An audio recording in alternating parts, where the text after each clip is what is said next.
And welcome, brothers, sisters, working class heroes. This is The Rick Smith Show. Thanks so much for being here today on the big program. Lots to get to, lots to talk about as we're going to, according to the Orange Menace, make America great and glorious again, or for short, MAGAGA. Yes, MAGAGA. And as Lawrence Tribe said on Twitter, if it makes you gag, get used to it, because it's going to. MAGAGA. Yes, MAGAGA. Now, interestingly enough, the folks on the right not overly warm with the Donald. The big announcement that running for president, and guess what else was he going to do? But not a warm reception. In fact, the folks over at Red State, the glaring headline, Trump shocks the world by nearly putting us to sleep. What? What? I thought, what? In fact, the broadcast networks didn't cover his announcement, ignored it. ABC, NBC, CBS all stuck with previously scheduled programming. The F channel, now they stuck with it. CNN did most of the, I guess like 20 minutes, 25 minutes, and then they cut to a panel and then their regularly scheduled programming. Yeah, gonna be interesting to see how the media focuses on this, because understand, he needs the ratings. He needs the ratings. He doesn't need the endorsements. He doesn't need people.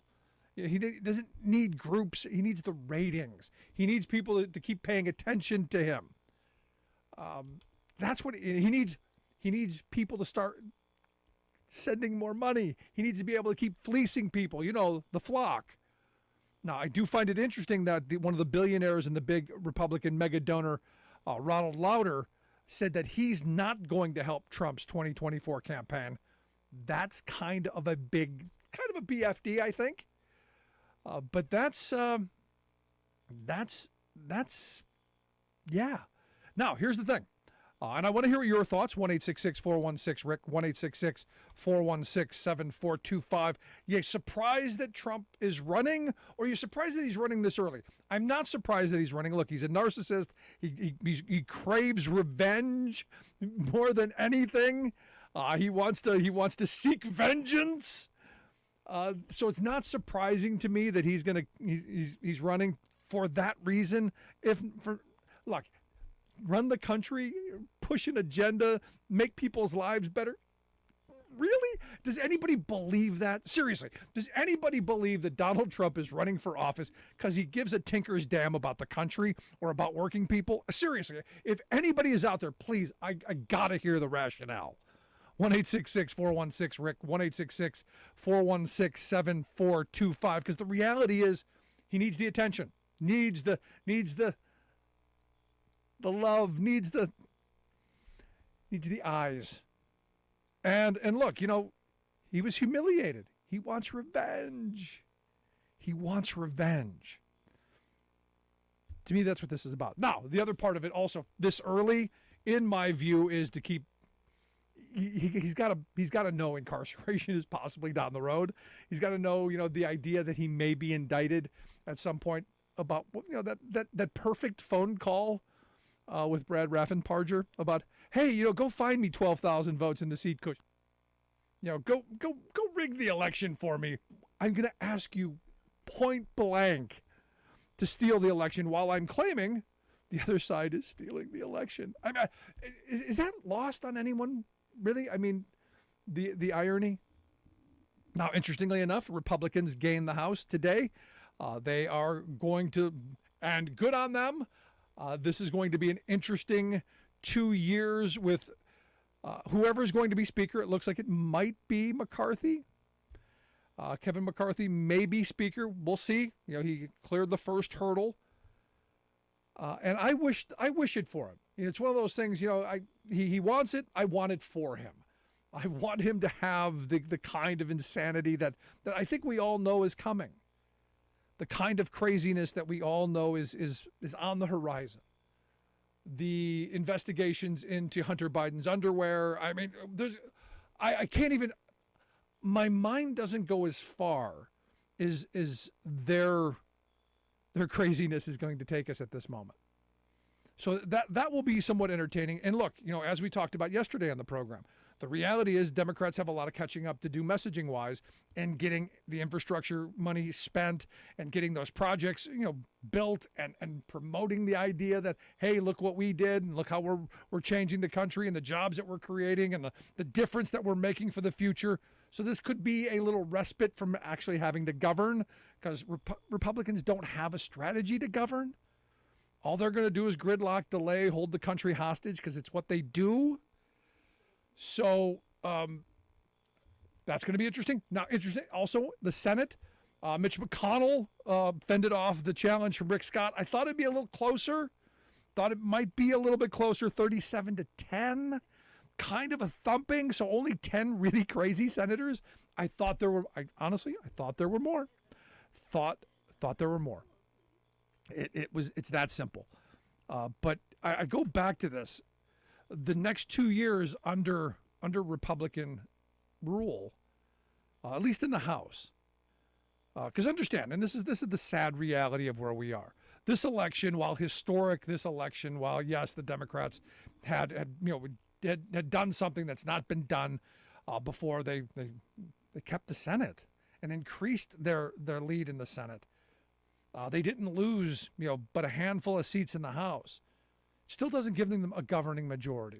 You still can't push an agenda. You still can't get anything done. So as a country, we haven't made any decisions.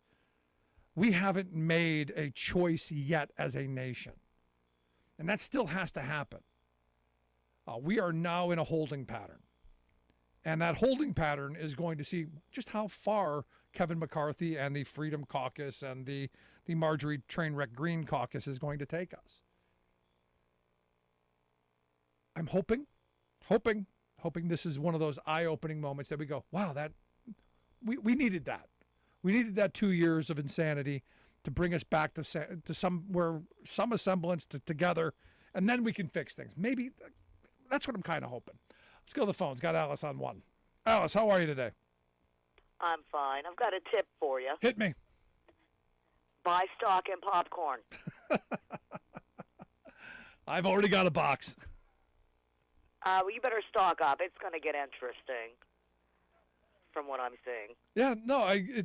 Now, the only thing I can see that things may go a different way is if there's a coalition of sane, and I know, I can't believe I'm going to say this, but if there are some sane Republicans left, that they go with the Democrats and they figure out how to find a speaker who isn't Kevin McCarthy, who's going to push an agenda and agree to an agenda that we can actually govern and get some things done, that that there's a possibility, very slim. I know it's hard for me to say this, but that could possibly, no, never mind. I don't know. I can't believe I'm saying that. Never mind. It was stupid of me to say. It's going to be a giant S show. Yeah, I agree. Well, I'm also saying, well, they passed those bills in the Senate today, and 12 of the Republicans voted for the, same-sex marriage bill and all that. And yep. I'm thinking, yep, we're going to have a civil war right there in the Republican Party. Yeah, I mean, think about it. Yeah, I know. I mean, you looked at the names of the people who voted for it. I mean, Mitt Romney was on there, and it's because look, the Church of Latter-day Saints yesterday came out and said that they were in favor of it. Now they said no, it's against our religion and all that, but they're going to still come out in favor of it, which I thought was interesting, which gave him the ability to say yeah. So I mean, I'm hoping that we can get through some of this stuff. Well, I think it's a good. Yeah, I think you just hung up on Alice. Or Alice just hung up. But look, the Respect for Marriage Act did pass the Senate, so that's a good thing. Let's go to line 3. We got CJ on line 3. CJ, how are we doing today? I am good, Rick. Thanks for taking my call. Hit me, brother. What's on your mind? Well, you and I have had many discussions. I'm a conservative, and it doesn't matter whoever the nominee is, we're going to have a lot of great candidates, and someone that isn't going to put us in a nuclear war like this president, who's been a failure, the border, inflation. Okay. Fuel. Okay. Do you have anything other than a Do you have anything other than a Republican talking point that has been? Do you have anything other than a Republican talking point? Do you got anything other than a Fox News talking point, CJ? Anything? Do you have anything resembling your own thought? Are you going to talk over? Do you have anything resembling your own thought? You can't deal with the facts. No, so you're saying we're going to start a nuclear war. And you haven't provided any detail whatsoever other than Afghanistan, 13 soldiers dead. He walked us into a war with Ukraine as he watched Russia build up. Oh, CJ, I'm done with you. That's it. Done with you, CJ. I can't. This is one of those moments where I want to have conversations with people I disagree with. But when you're devoid of reality, I'm struggling. I just done. Sorry. It is just that kind of day for me.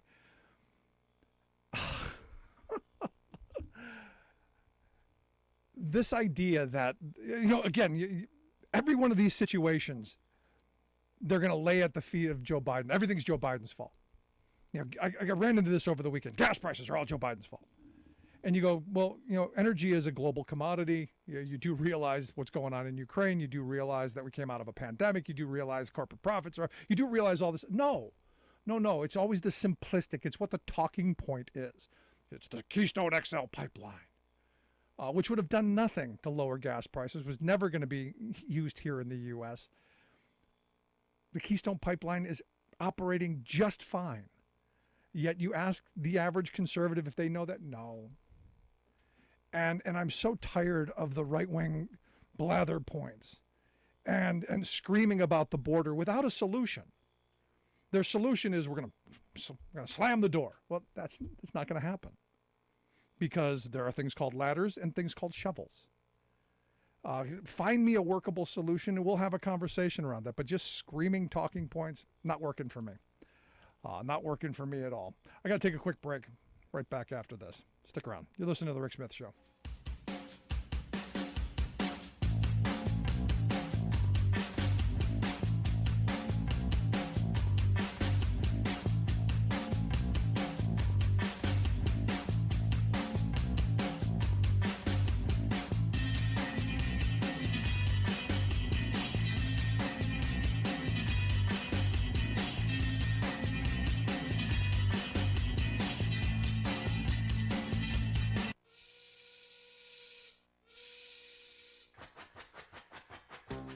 If you're a fan of the show, you've heard our Labor History in 2 segments, and you can hear them on the radio pretty much anywhere in the U.S. Labor history has never been more important than it is right now. So here's what we'd like you to do. Tell a teacher. Tell a teacher that labor history is important and that they can get digestible 2-minute lessons that are absolutely free. Free to download, free to use, free to share. Tell a teacher to go to thericksmithshow.com/history and help us put labor back where it belongs, in the classroom. Generations of American workers fought, bled, and died to build the American way of life. It's our job to keep their stories alive.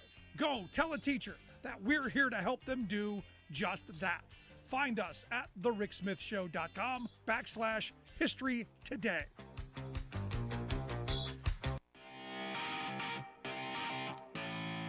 Welcome back to The Rick Smith Show. Now, here is Rick Smith. So Ohio, one of the most gerrymandered states in the country, they did make some inroads on local school board races. There's this movement, these Moms for Liberty group, well-funded conservative group, who their goal is they want to make sure there's none of that teaching of that theory about race that's critical, and they don't want sex being in books. So we're going to be banning books and going to only teach good whitewashed history. But in Ohio, in some of the school districts, there were some people who were on the other side who had won some school boards and said, no, we want to teach actual history, and no, we want to make sure that what is available in libraries is there, and people can read what is age appropriate. So what does the supermajority in the Ohio legislature do? Because, again, there are a couple of school boards that actually have some power to undo the damage that the conservative school boards have done.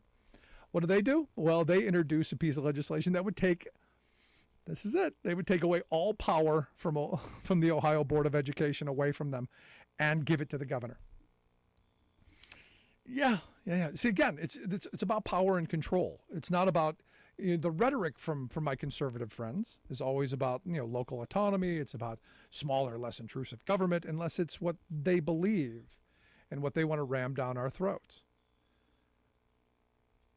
So I find it curious that the people who don't believe in government and say we should have less intrusive government are the ones who are using it. Now, I look at this Moms for Liberty group. And there's a great Substack story by this guy, Paul Bowers, where he talks about South Carolina, where this really well-organized group of this Moms for Liberty, well-funded, well-organized group have taken over a number of school boards, and how quickly and message disciplined they are in moving their agenda. Because, again, it's about, we don't want to teach history because there's that theory out there, something about race, and we know it's critical. Those are scary words, so we got to go crazy about it. But it's this Berkeley County school district that evidently the first day they went in, they fired the superintendent, very popular superintendent. They canned him. They fired the legal counsel, immediately cut property taxes, and approved a ban on, of course, the theory on race that's critical. And then they set up a review panel to ban books. It is their agenda. It is what they're there to do. And this isn't the first place in South Carolina that's done this. They've had a couple other school boards that have done this as well. And what this guy's writing about is he's going, look, this is the drilling down of this new conservative ideology. Because this isn't conservatism. This is the new conservative. This is the neoconservative stuff. That's really about control and power. It's about, again, I go back to this idea. The rallying cry in this movement is in changing history, and banning anything that might be uncomfortable, and then calling it that theory about race that's critical, and then forbidding anyone from knowing that there are anyone who's different. And the messaging is this top-down stuff from Tucker Carlson's mouth, as this guy writes, from Tucker Carlson's mouth right to your racist cousin's ear. They've got this flow down. They've got this machine down. And it sparked a conversation today because look, there's some things about this agenda that I'm struggling with because back in 2015 we took our kids on a civil rights tour. And some of the history that we found was just heartbreaking and angering. And it's one of those things where, I want the kids to be taught actual history. I want them to know what actually happened so that we don't do it again. Let's quick go to the phones. Got Kathy on line one. Kathy, how you doing today? Oh, good. How you doing? Good. What's on your mind? Back during the summer, Melania had this big thing going on about having a big expensive charity thing the money's supposed to go to orphans in it was Ohio or Indiana. But you never heard anything more about it. They had some big fundraiser. Did you ever hear anything if that was a big scam too? I had not heard about it. Oh. But I will look into it. Going to send all this money to these orphans. I thought, another scam. Look, I don't doubt it. Anything for me, this is the sad reality. For me, anything with the Trump brand attached to it, I view as a con. Oh, I know. Okay, hon. I just wondered if you'd heard anything or not. I will look it up, though. I appreciate the call. Thank you so much. Okay, thank you, dear. Thank Have you. a good night. Good stuff. It's another one of those things that, sadly, and I hate thinking like that. And like, I want to think the best of people. I want to believe that Melania Trump is out there doing good work. I want to believe that, that there's somebody who's decent in that line. But here again, you look at the past though, and a lot of these charitable events under investigation. A lot of these charitable events have questionable ties to Trump hotels. They seem like, and this is one of those things where you go and thanks, Kathy, I appreciate you bringing this up. They seem like opportunities to create events to generate income for Trump properties. And this is a charity thing that isn't just Trump centric. This is a lot of the nonprofit world. United Way got into trouble for this years ago. A lot of the big ones got in trouble for this, where they spend so much money on raising money that a lot of the money that they do raise goes to just raising money. And this is kind of, not shocking that a con man would take to that, especially one that owns hotels. So would I be surprised if there was some way to, have a high tea to do something on charity and all of the money goes to line the pockets? No, I wouldn't be surprised at all. Because again, the history is what it is. From the kids on down. And I hate the fact that we live in that kind of place. Which is why it's a struggle for me to see good people supporting this guy. I go back to, I know good, decent conservatives. Conservatism has been changed.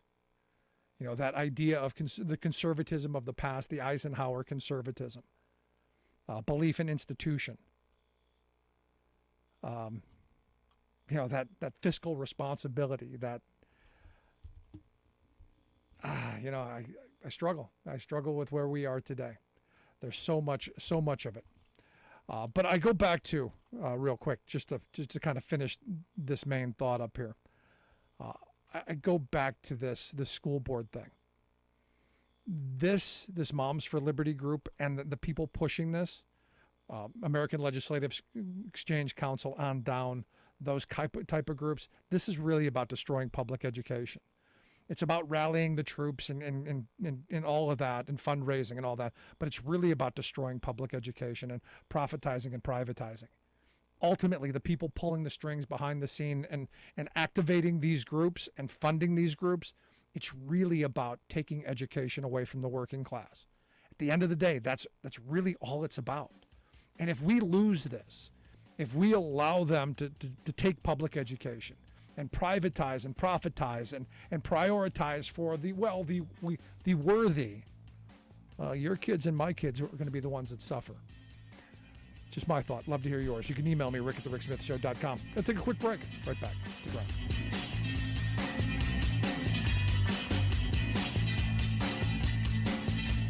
I'm Rick Smith, and this is Labor History in 2. On this day in labor history, the year was 2006. That was the day mounted police charged 50 janitors and their supporters during a protest in Houston. SEIU's Justice for Janitors campaign had been organizing for years throughout the South and Southwest. Modeled on success achieved in California, SEIU broadened their campaign to Houston and Miami. The union called a month-long strike against the city's largest cleaning companies. Protests and civil disobedience actions continued throughout the strike. Hundreds of strikers routinely marched through the streets of Houston, beating drums and hauling bags of garbage into the middle of intersections to highlight the key services they provided to the city. They were subject to repeated threats of firings and arrests. When police charged at the janitors, it served to turn public support in favor of the strikers. By the end of the month, Tom Balinoff and SEIU Local 1 in Chicago claimed victory for 5,300 Houston janitors. The Chicago local had been central to the 3-year campaign in Houston. Incomes doubled, and janitors finally had health insurance, paid vacations, and holidays. The Chicago Tribune detailed the campaign in a November 25th article. The union lobbied building owners and major corporations who held contracts with the cleaning companies. The union worked to gain a foothold among the janitors, sending in seasoned Latino janitors from Chicago to help with organizing. SEIU committed millions of dollars to the organizing drive, setting aside $1 million alone in strike funds. At a victory rally, union leader Flor Aguiar proclaimed, "No one thought a group of poor Latinos from Houston would be able to win anything. But today, we can lift our heads up very high." For more information, go to laborhistoryin2.com, like us on Facebook, follow us on Twitter at laborhistoryin2. What hit the Republican Party on Election Day was, well, the Republican Party. Blow number one, of course, was from the party's president and cult boss, Donald Trump, who wields his narcissism like a political bludgeon. But then, Republicans got an even more damaging gut punch from the party's own Supreme Court majority of 6 partisan hacks. They chose this election year to assert their personal ideological view that the government should control every woman's birth decisions. Not popular. Then, like a karate chop to the party's own neck, its congressional leaders let loose with a pre-election announcement that, if put in charge, the grand old party would go after people's Social Security and Medicare benefits. But Republicans also got hit with something beyond their control. A bevy of new, unabashedly progressive Democratic candidates running on real populist issues that matter to workaday people, backed up by legions of energized grassroots activists. Candidates like Summer Lee, who will be the first black woman elected to Congress from Pennsylvania, championed by Working Families Party, Our Revolution, and other little d Democratic groups. She beat back concerted attempts by corporate powers in both major parties that tried to demonize and defeat her, including a last-minute dump of $1 million into her GOP opponent's campaign by the American-Israeli Super PAC. Another is Lena Hidalgo, the feisty people's advocate who is the top county official in Houston, Texas. She faced down a pack of ultra-rich oil magnates, developers, and other corporate interests who put up $9 million in a failed effort to boot her. This is Jim Hightower saying grassroots progressives showed in this election a promising path to Democratic rejuvenation. Run aggressive campaigns offering real change from the business-as-usual politics of both parties.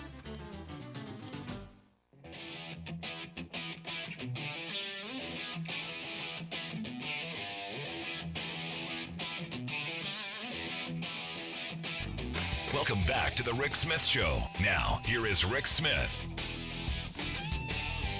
So, funniest thing I have seen today, the Ohio Christian Alliance.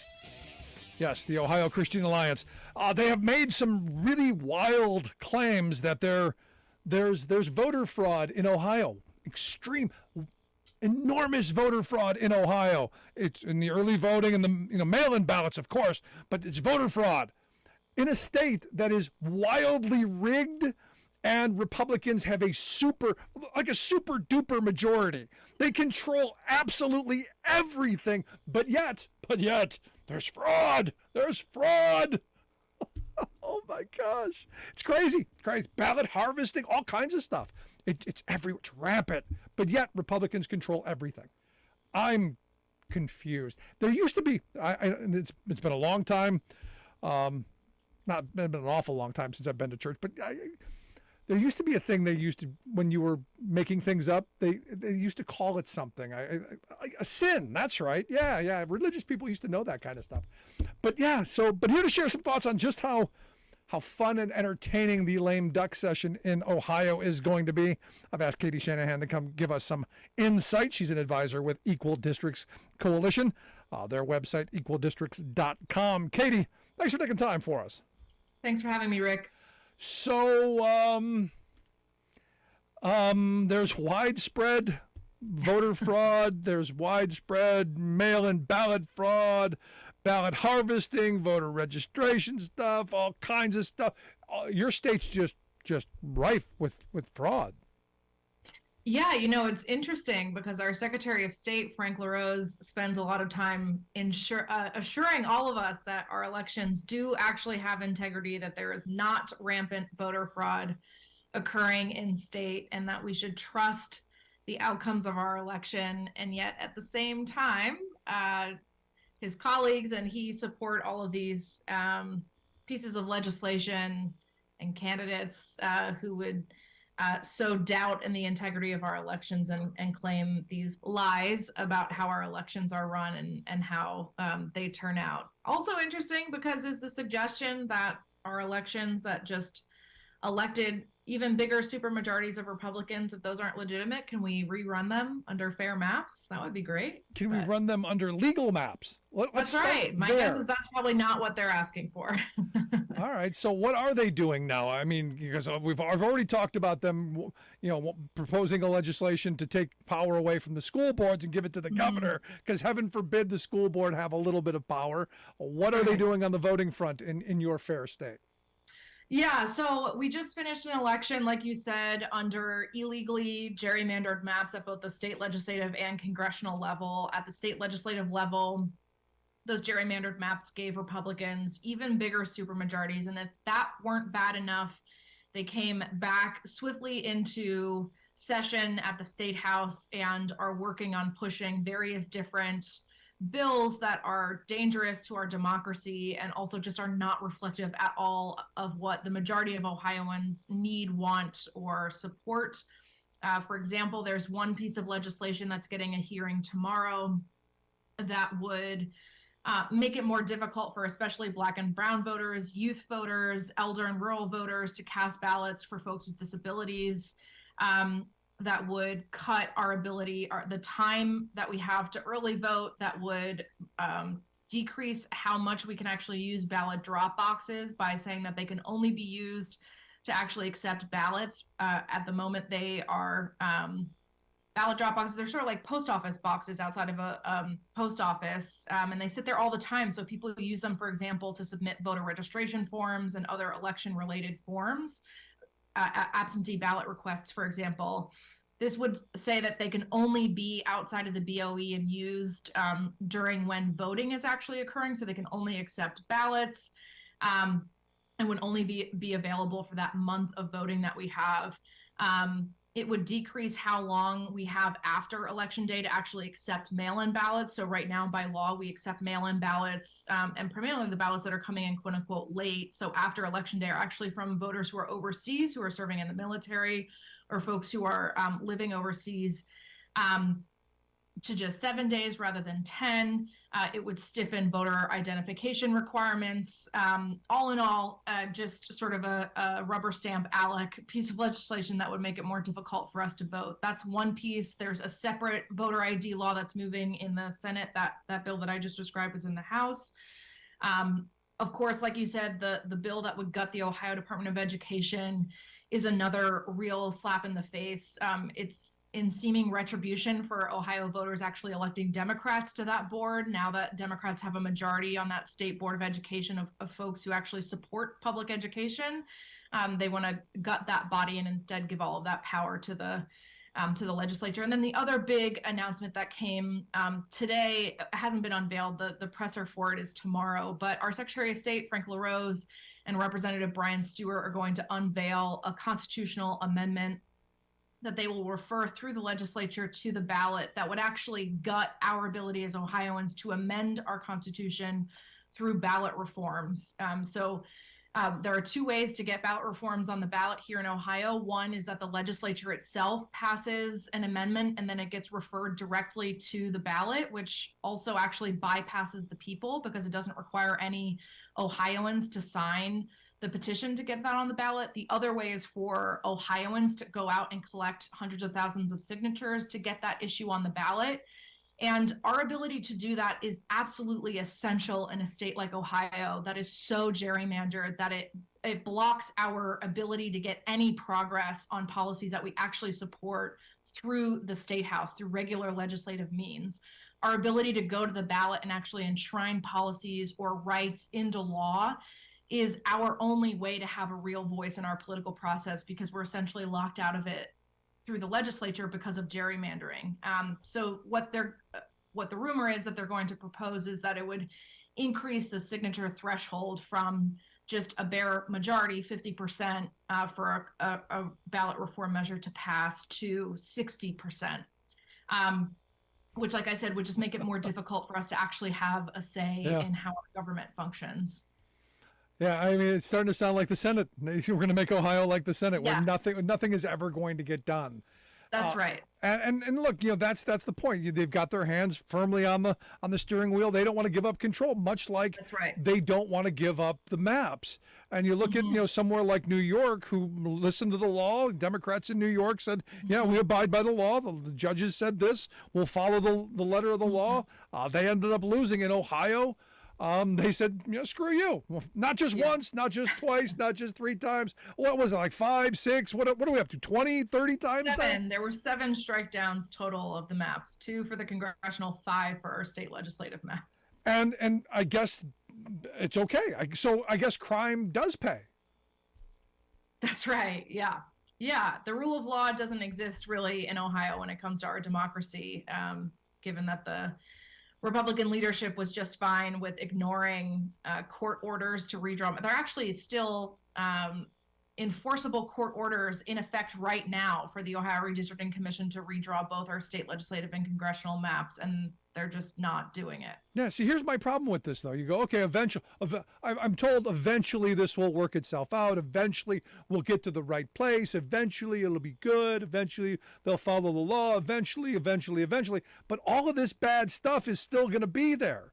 They will have still won all of this bad stuff. With eventually, do we then go back and undo all of the bad stuff, retroactively, immediately? Does all that stuff magically be undone? No, it doesn't.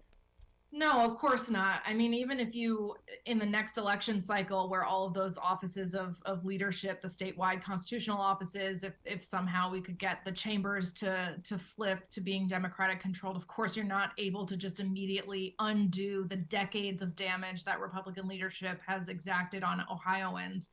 That's going to take a very long time for us to unwind. But, the fight for democracy is a marathon. It's certainly not a sprint. That's true in Ohio as it is across the country. And we've just got to put one foot in front of the other to try to get on the right path here. Yeah. And look, while they're doing all this stuff on the voting front, they're keeping us stupid with the divisive stuff.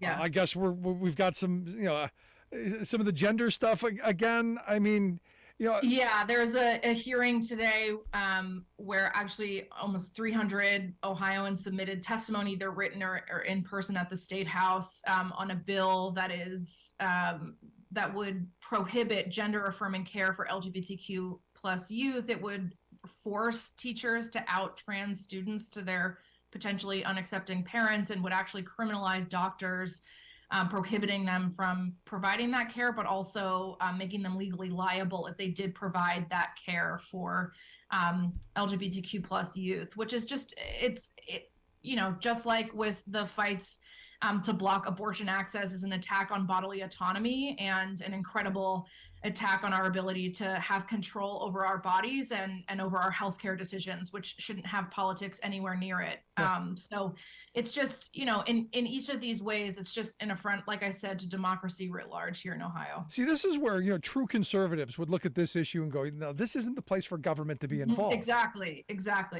True conservatives that go, smaller government, less intrusive government. Right. It's an individual issue. That's a family issue. That's them. And look, I don't understand the issue entirely. I'll be honest. I feel fortunate that I don't at this moment. But I do know one thing. I don't want the Ohio legislature. I don't want a bunch of mean, angry, old religious zealots telling families how they have to deal with very difficult situations. Right. I mean, ultimately, the ask of so many of the folks who testified today at the State House is to leave us alone. Yeah, right? Mind your business. We know what's best for us, and the places where especially trans youth can actually find acceptance and support, whether it's in their classrooms with their teachers, if it's at home with their parents, if it is on a sports team, if it's in a doctor's office. We should be expanding those spaces. There isn't a single reason why any kid, no matter who they are or who they love, should feel in any way stigmatized for being who they are. And that's exactly what Ohio is trying to do. You know, it's disgraceful to me. And look, again, I don't purport to know everything about the issue, but it's disgraceful to me that people who claim some level of religiosity are using this issue as a political divisive issue. Mm-hmm. It's disgraceful to me that the people who say they follow someone who talked about love and compassion, that this is what they're doing. Yeah, oftentimes I find some of the most powerful folks who testify are members of clergy or people of faith who come up and reject that notion that you're doing this because your religion is telling you this is what's necessary. I think it's important to push back on that.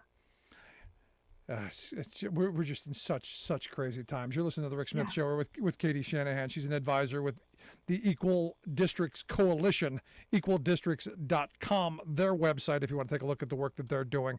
I do want to go, because this is where we've got to be talking about, how to fix Ohio. Because I look at Michigan. Michigan did something really pretty impressive. They were able to get Democrats elected to both the Senate and the House. They've got all the row offices, and first time in 40 years, because they had maps that were competitive. I'm not against gerrymandering if we're talking about gerrymandering them to make competitive districts, to where we're talking about 50-50 districts. That'd be great in my mind if we had all 50-50 districts and people were competing on ideas and issues and how to make lives better, instead of, hey, how can we draw cartoon districts to keep so and so safe, so we can have a majority. I got a problem with that. So the question is, how do we help follow the law in Ohio, or how do we fix what you guys have done so that maybe you get fairer, more competitive maps?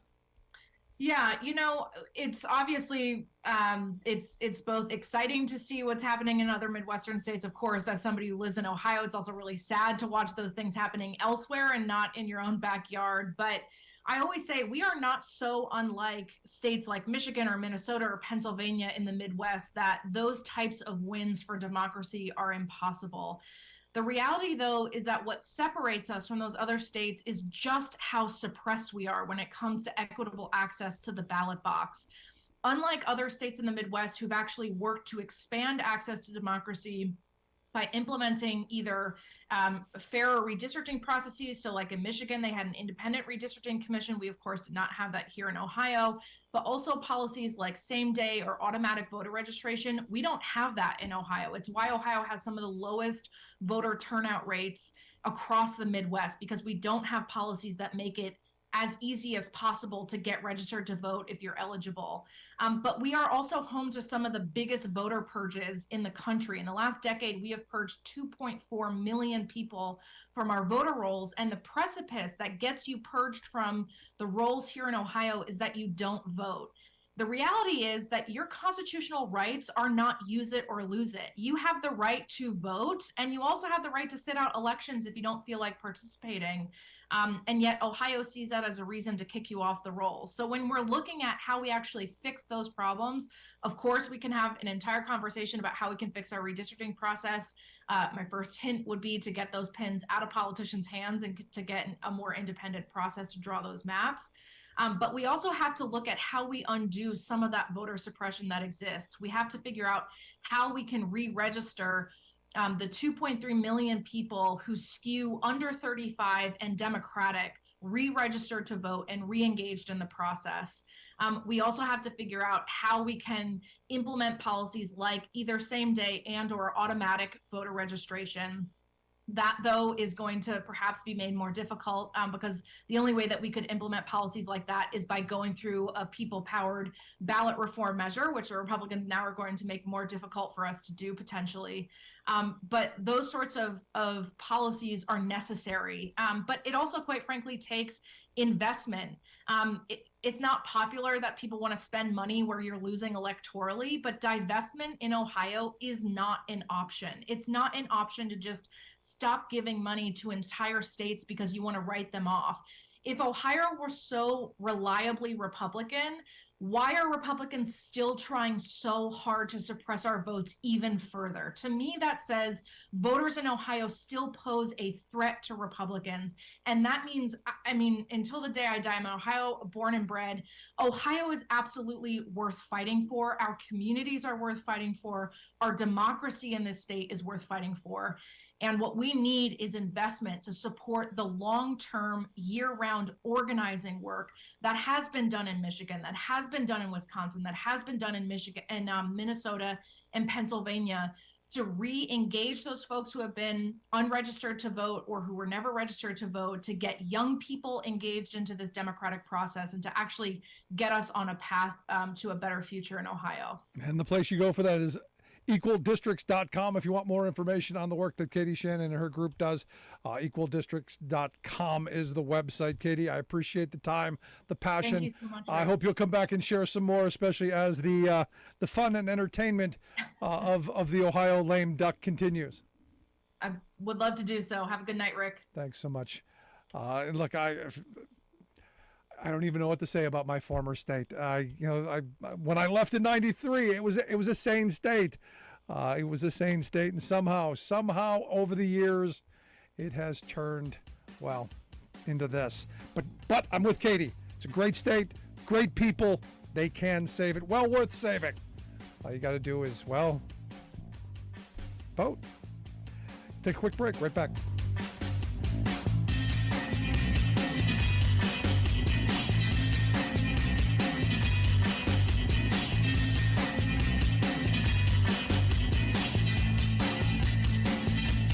I'm Rick Smith, and this is Labor History in 2. On this day in labor history, the year was 1982. That Tuesday, the National Football League players ended their 57-day strike. The league scrambled to get the new season going, scheduling games for that very next Sunday. The shortened 9-game season included 2 games played before the walkout, and the rest after the strike ended. The biggest issue that led to the strike was compensation and benefits. The NFL had seen a surge in television revenue with a new 5-year contract worth $2.1 billion. The players asked for 55% of the league's growing profits. The Players Association also wanted a minimum pay scale based on years of service and improvements in health care and retirement benefits. The owners flatly refused. On September 20th, the Green Bay Packers beat the New York Giants in a Monday night football game. The next day, the New York Daily News reported, quote, "For the first time in its 63-year history, labor troubles will throw the NFL for a loss." By a unanimous vote of its executive committee, the league's Players Association yesterday voted to call a strike. The article continued by writing, quote, "The players stressed that they had been forced to call the strike in frustration over what they termed management's twin failures to take them seriously and to bargain in good faith." Sports Illustrated summed up fan sentiments about the strike with a cover headline reading, over the image of a deflated football. Finally, the two sides came to an agreement. The players won raises, bonuses based on years in the league, and severance packages for retiring players. But the gains were far below the union's goals. Bitterness lingered, and 5 years later, the players would be on strike once again. Like what you hear? Check out more at laborhistoryin2.com. You're listening to The Rick Smith Show, where working people come to talk.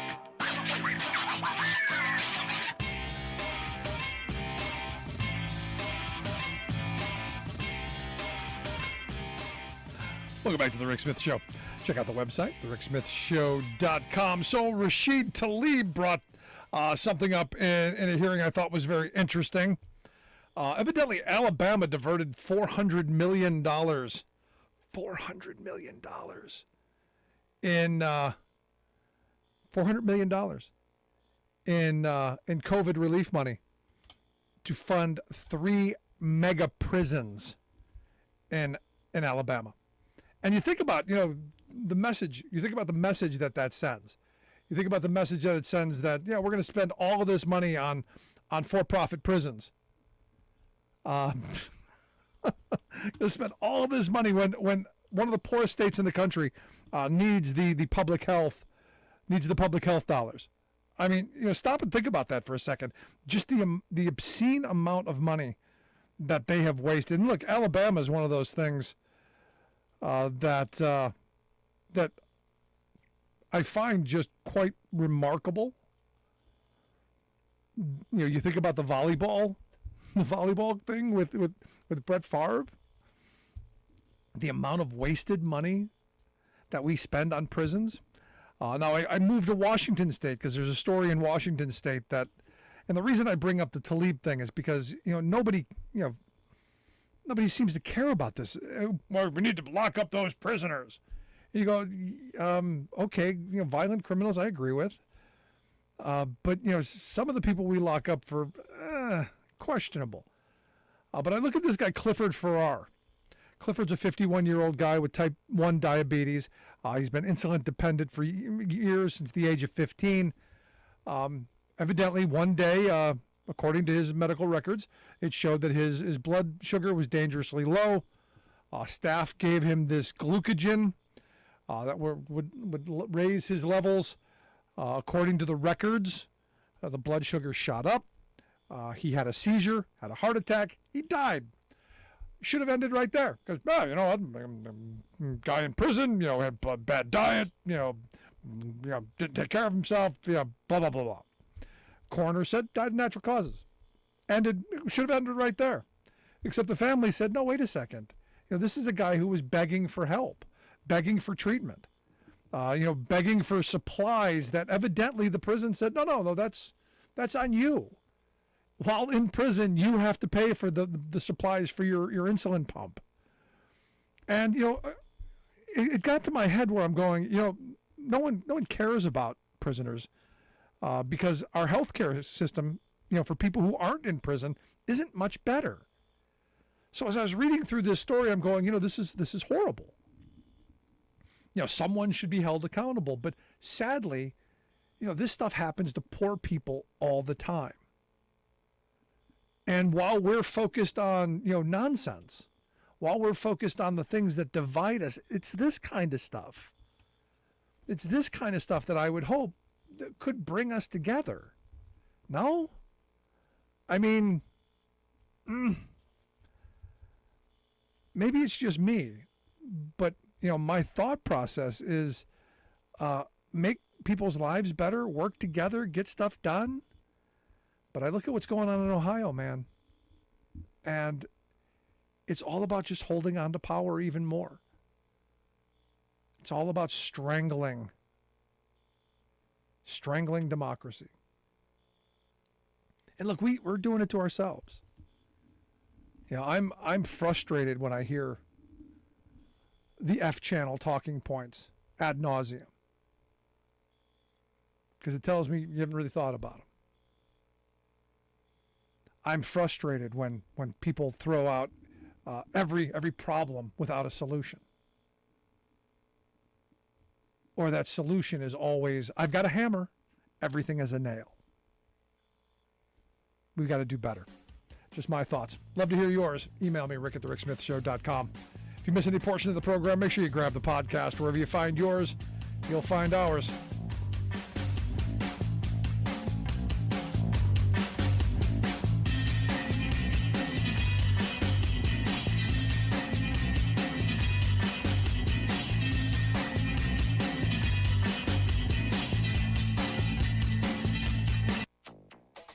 Racing forward to do our part to avert the climate hell that the UN Secretary General so passionately warned about earlier this week. President Biden pledges U.S. leadership and funding at UN Climate Summit.